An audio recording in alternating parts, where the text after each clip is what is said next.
काफी पुरानी बात है। एक राजा के राज में रोज एक सैनिक की हत्या हो रही थी। हत्या भी कहीं युद्ध में नहीं, बल्कि राजमहल में हो रही थी। राजा चिंतित हो उठा। सेनापति रोज आता और महाराज को एक हत्या की खबर सुना डालता। महाराज, महाराज, आज फिर राजमहल में हमारे एक सैनिक की किसी ने हत्या कर दी। कौन है ये दुष्ट? सुरक्षा व्यवस्था कड़ी की जाए। परंतु कोई नतीजा ना निकला। हत्याओं का सिलसिला जारी रहा। हालात दिन प्रतिदिन खराब हो रहे थे। सैनिक राजमहल में पहरा देने से इनकार करने लगे। सेना में विद्रोह होने का खतरा पैदा हो गया।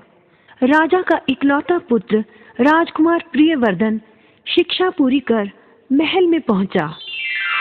पिता को उदास देखकर कारण पूछा। वह भी चिंतित हो उठा। उसने हत्याओं का पूरा विवरण इकट्ठा किया।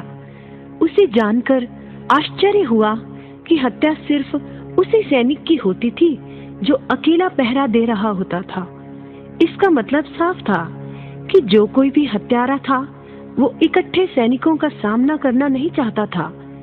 राजकुमार ने सैनिकों को आज्ञा दी, अकेले कहीं खड़े ना हो, 5-5 सैनिक इकट्ठे पहरा दें। जो आज्ञा छोड़े महाराज। परिणाम सुखद निकला। कई दिन बीत गए, किसी सैनिक की हत्या ना हुई। सभी खुश थे।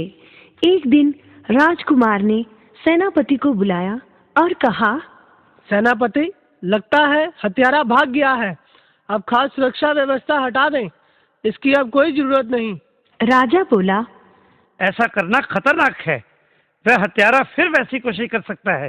राजकुमार ने कहा, अब वह ऐसी कोशिश नहीं करेगा पिताजी। क्षणिक सफलता पर गर्व करना उचित नहीं बेटे। अगर आपको यकीन नहीं तो ऐसा करें कि बुर्ज पर सिर्फ एक सैनिक को अकेले पहरा देने को कहें। राजकुमार की आज्ञानुसार व्यवस्था कर दी गई। सेनापति सुरक्षा व्यवस्था खुद देखने गए। पिछले बुर्ज पर वहां अकेला खड़ा सैनिक पहरा दे रहा था। सेनापति बोले, क्यों सैनिक, घबराहट तो नहीं हो रही? जी नहीं सेनापति जी। शाबाश। जैसे ही सेनापति पीछे मुड़ा, अचानक उसने सैनिक का मुंह दबोच लिया और उसके पेट पर भरपूर वार कर दिया। परंतु ये क्या, सेनापति के हाथ से तलवार छूट गई, क्योंकि सैनिक ने लोहे का मजबूत कवच पहना था। इससे पहले कि उसकी समझ में कुछ आता, सैनिक ने सेनापति की गर्दन पर तलवार रख दी और मुस्कुराते हुए बोला, क्यों सेनापति जी, लगता है आपने पहचाना नहीं मुझे। राजकुमार, आप? सेनापति का चेहरा पीला पड़ गया।